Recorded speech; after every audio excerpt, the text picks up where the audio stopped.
ማክዳ ሰፋ ከጋብቻ በኋላ ማክዳ ፍስሐ ጽዮን በጣም ላመሰግናት እወዳለሁ። ከእያንዳንዱ የኢቢኤስ ስኬት ጀርባና ለ26 ዓመታትም ከጎን የቆመች የምታዩቸውን በጣም ትላልቅ ፕሮግራሞች ከጀርባ ሆና የምትሰራ የምታግዝ ሰው ነች። አንዳንዴ ከጀርባ ያሉ ሰዎች አይታወቁም፣ አይመሰገኑም። እኔ ግን በጣም ላመሰግናት እፈልጋለሁ። ይህ በቅርቡ ከዚህ ዓለም በሞት የተለዩት የኢቢኤሱ መስራችና ስራ አስፈጻሚ የነበሩት የአቶ አማን ፍስሐ ጽዮን ንግግር ነበር። ዛሬ ሐዘን ያኩራመታቸው ባለቤታቸውን ያመሰገኑበት፣ ፍቅራቸውን ያሳዩበት ንግግር ነበር። ባሳለፍነው ሳምንት በብዙዎች ዘንድ የሚወደደው የኢቢኤስ ቴሌቪዥን ጣቢያን ከመሰረቱትና በብዙ ትጋትና ብርታት እየሰሩ እዚህ ካደረሱት ስራ አስፈጻሚው ከአቶ አማን ፍስሐ ጽዮን ህልፈት በኋላ የቴሌቪዥን ጣቢያው ሰራተኞችና አመራሮች ላይ የተፈጠረው ድንጋጤ ዛሬም ድረስ ከቤቱ አልወጣም።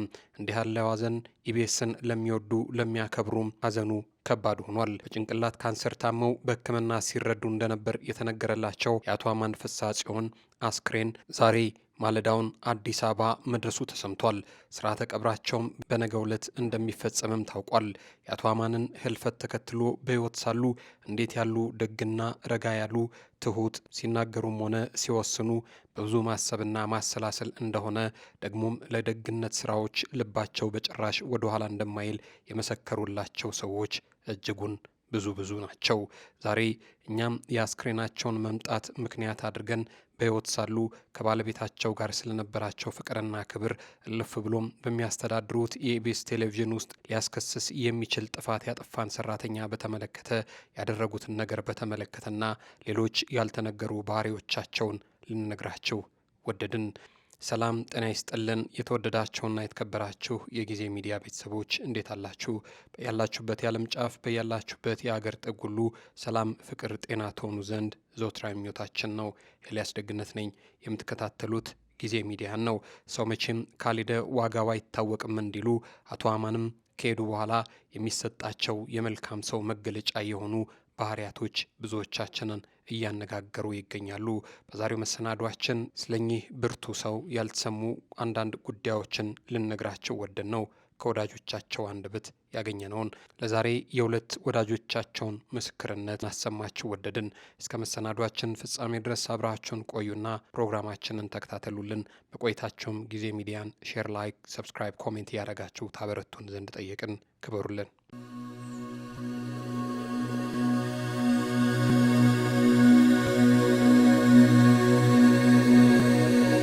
ማክዳ አሰፋ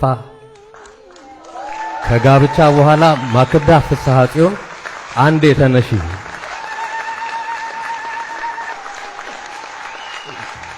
በጣም ከኢቢኤስ ሳክሴስ ጀርባ እና ከኔም ጎን ለ26 ዓመት የቆመች ውዷ ባለቤቴ ነች። የምታዩዋቸው እነዚህ በጣም ትላልቅ ፕሮግራሞች ከጀርባዋ እንግዲህ ያለች ማክዳ አሰፋ ነች። አንዳንዴ ከጀርባ ያሉ ሰዎች አይታወቁም፣ አይመሰገኑም። ግን ላመሰግናት በጣም እፈልጋለሁ። ኢቢኤስ ባለፉት ዓመታት እጅግ አሳዛኝ በሆነ መልኩም ተወዳጁን አስፋው መሸሻን፣ ነጻነት ወርቅነህንና ዮናታን ሰለሞን የተባለ ካሜራማናቸውን ደግሞ ባሳለፍነው ሳምንት ጣቢያውን መስራችና ስራ አስፈጻሚ የሆኑትን አቶ ፍስሐ ጽዮንን በአሳዛኝ ሁኔታ ሊያጣ ችሏል። እነዚህ እጅግ ተወዳጅ የሆኑ በሙያቸው የተከበሩ የጣቢያው አንኳር የተባሉ ሰዎችን ጣቢያው ማጣቱም ለጣቢያው ሰራተኞችም ሆነ የቴሌቪዥን ጣቢያውን በብዙ ለሚወዱት ለሚከታተሉት ቤተሰቦቹ በሙሉ ትልቅ ሐዘንን የፈጠረ ጉዳይ ሆኖ እስካሁን አለ። የኢቢኤስ ቴሌቪዥን የአቶ አማን ፍስሐ ጽዮን ሞት ያላስደነገጠው ሰው የለም። ከስራ ባልደረቦቹ ጀምሮ እስከ ትልልቅ ባለስልጣናት ጠቅላይ ሚኒስትር አብይን ጨምሮ ስለ አቶ አማን ፍስሐ ጽዮን ደግነት፣ ሀገር ወዳድነት፣ ቅንነትና አርቆ ሀሳቢነት በብዙ መስክረዋል። በጎ ያደረገላቸው ሰዎች ቸርነቱን በእንባ ታጅበው ሲገልጹ ተስተውለዋል። ሰው በዚህ ልክ በህዝብም በመንግስትም ሲመሰከረለት እንደማየት የሚያኮራ ነገር ጨርሶ የለም። ከኢቢኤስ ቴሌቪዥን በተለያየ ምክንያት የለቀቁ የቀድሞ ሰራተኞች ሳይቀር የቀድሞ አለቃቸውን ደግነት፣ አስተዋይነትና ብሩህ አእምሮ በስፋት መስክረዋል። አቶ አማን ከቢዝነስ ባለቤትነት ባለፈ ለትውልድ አርአያ የሚሆን ትልቅ ልብ የታደለ ሰው እንደነበር ለሁሉ የተገለጠ ነበር ይላሉ እኚህ ወዳጃቸው ምስክርነት ሲሰጡ። ወደሚወደው ጌታውም እልፍ የበጎነት ስንቅ ይዞ ነው የሄደው። ብቻውን አይደለም፣ ብዙ ነገር ብዙ እልፍ ይዟል፣ ብዙ ስንቅ ታጥቋል።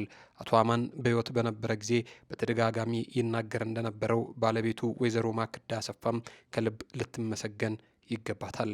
ወይዘሮ ማክዳ የጥንካሬና የመልካም ሚስት ምሳሌ ነች። አቶ አማንና ወይዘሮ ማክዳ የ26 ዓመታት የትዳር አጋሮች ናቸው። የሶስት ልጆች ወላጆችና የስራ ባልደረባ ከመሆን ባለፈ ለሚመለከታቸው ሁሉ የሚያስቀኑ የልብ ጓደኞች ጭምር እንደነበሩ ሁሉም ይመሰክራል። የሁለቱ ትዳር ለብዙዎች ተምሳሌት መሆን የቻለ ፈተናዎች ውስጥ አልፎ ከሩብ ምዕተ ዓመት በላይ እንደተፋቀሩና እንደተከባበሩ መዝለቅ እንደሚቻል ለሚያውቃቸው ሁሉ ምልክት ሆነው እንደ ሰንደቅ የተውለበለቡ የተባረከ ትዳር የነበራቸው ጥንዶች ነበሩ። ወይዘሮ ማክዳ ላለፉት ዓመታት አቶ አማን ለሕክምና በሄደባቸው ሀገራት ሁሉ ከጎኑ ሳትለይ እየተንከባከበችና እያስታመመች ጎን ለጎን ደግሞ የመሰረቷቸውን ድርጅቶች በአግባቡ እያስተዳደረችና የልጆችና ቤተሰባዊ ኃላፊነቷን በአግባቡ እየተወጣች አቶ አማን ወደ ፈጣሪው እስከሚሰበሰብበት ቀን ድረስ በፍቅርና በጽናት የባለቤቷን ልብ ማሳረፍ የቻለች ድንቅ አጋር ሆና ዘልቃለች። እንዲህ አይነቱን እስከ መቃብር ድረስ የሚጸና ፍቅር አጋርነት ለማግኘት እንዲላለው ነገር ብዙዎች የታደሉ አይመስሉም። በአቶ አማን ህልፈት ሁሉም ሰው መሪር ሐዘን ቢሰማውም የ26 ዓመታት ታማኝ የትዳር አጋሩንና የሚወዱት ልጆቹን ያህል የሚጎዳ ሰው ግን አይኖርምና ለመላው ቤተሰቡ ልባዊ መጽናናትን እንመኛለን። አቶ አማን የጀመረው ራዕይም በተተኪ ልጆቹና በክብርት ባለቤቱ እንዲሁም በትጉ የስራ አጋሮቹ እንደሚቀጥል ጽኑ እምነት አለኝ። እግዚአብሔር ያዘኑትን ሁሉ ያጽናና ሲል አንድ ወዳጃቸው ስለ አቶ አማንና ስለ ባለቤታቸው የሚያውቁትን ነገር መስክረዋል። በሌላ መልኩ እጅግ አስገራሚ በሆነ መልኩ ደግሞ ከዚህ ቀደም ኢቢኤስ እየሰራ የነበረ አንድ የድርጅታቸው ሰራተኛ ደግሞ ይህንን ነገር እንዲህ ሲል ምስክርነት ሰጥቷል። እንዲህ ይላል ሲቀጥል መጋቢት 2 ቀን 2009 ዓ.ም ኮልፌ ወይም በተለምዶ ቆሼ ተብሎ የሚጠራው አካባቢ ቆሼ የተባለው ክምር ተደርምሶ ከ130 በላይ ህይወት አለፈ። አማን ከአሜሪካ ያቀን አዲስ አበባ የገባበት ቀን ነበረ። ይህ መጥፎ መገጣጠም ነበር። በወቅቱ የሀገር ውስጥ ዜና አስተባባሪ ነበርኩና አንድ ሪፖርተር እንደላኩ ነገርኩት። ፊቱ ላይ ግን የነበረውን ክብደትና ስብራት መግለጽ አልችልም። ሙሉ የዜና ዲፓርትመንቱ ክፍል ሰራተኞች በሙሉ ወደ ስፍራው እንዲሄዱ አደረገ። በርካታ ሽፋንም ተሰራ። በስብሰባችን መጨረሻ በደከመና በሰለለ ድምፅ እንዲህ አለኝ፣ ይህንን አይነት ሞትም ለማንም አይገባም። ሁላችንም ከዚህ ህይወት አንድ ስንዝር ብቻ ነው የምንርቀው ሲል ተናገረ። ይህንን ያለው ከልቡ ነበር። እውነትም ከልብ ነበር። የአማን ማንነት እንዲህ ነው እንግዲህ፣ አሳዛኝ ግን ደግሞ ብርቱ ሰው። ከወራት በፊት በአካል ተገናኝተን አውርተን እናውቃለን። የውስጥ ህመሙን በፊቱ ላይ አታዩትም፣ በጭራሽ አያሳይም። ረጋ ያለ አንደበቱና በሞቀ ፈገግታው ይሸፍነው ነበር። ጤናህን እንዴት ነህ አልኩት። እሱ አለቃዬ ብቻም አልነበረም፣ ሮል ሞዴሌም ጭምር ነበር። አረማመዱን፣ አነጋገሩን፣ እርጋታውን የኮረጅኩት ከሱ ነው።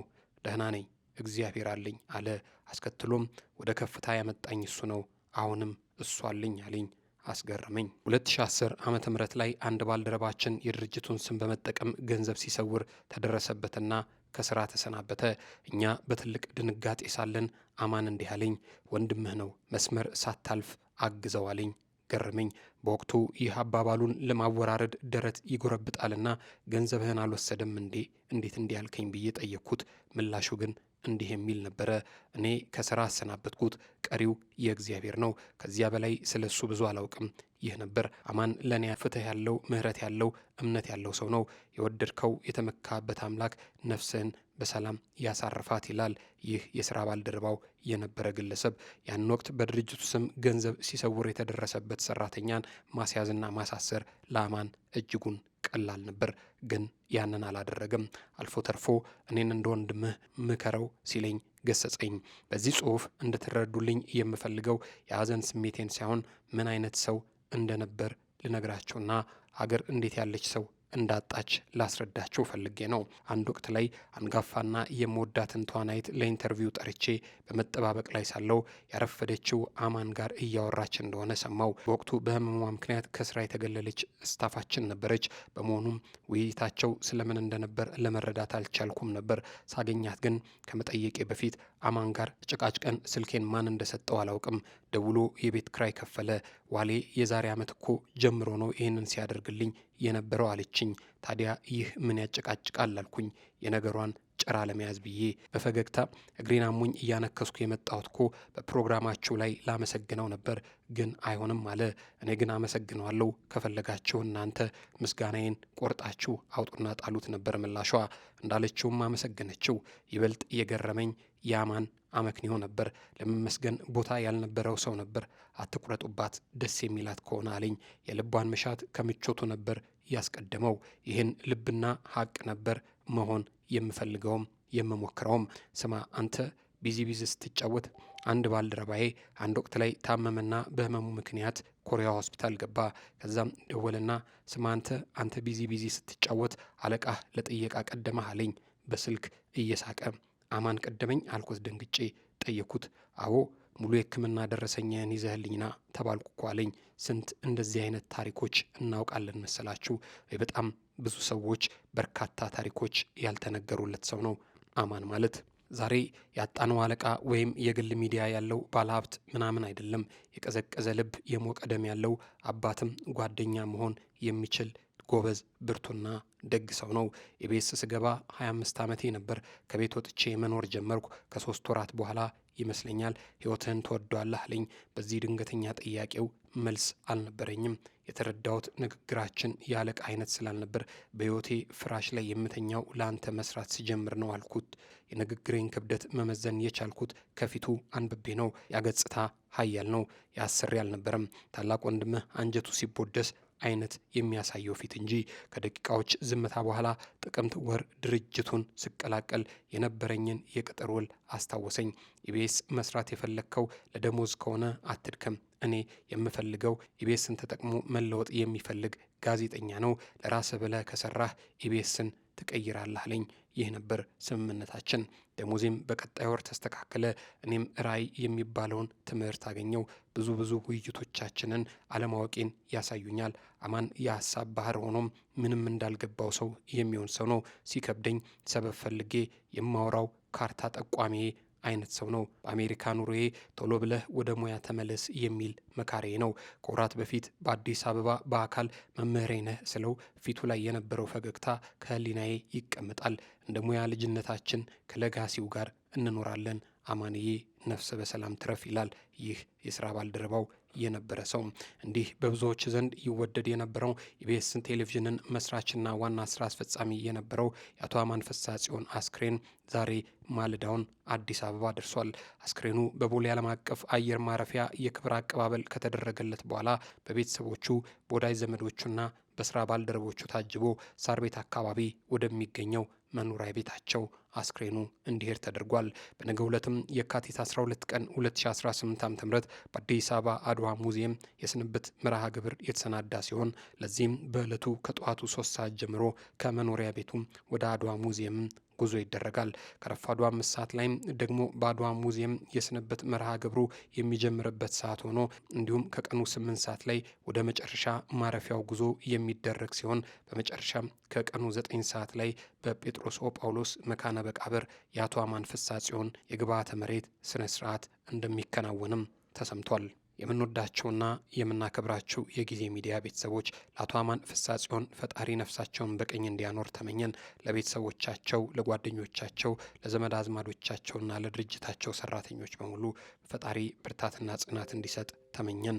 የአስክሬናቸውን መምጣት ምክንያት በማድረግ ለዛሬ ያሰናዳንላቸው መሰናዶ ይህንን ይመስል ነበር።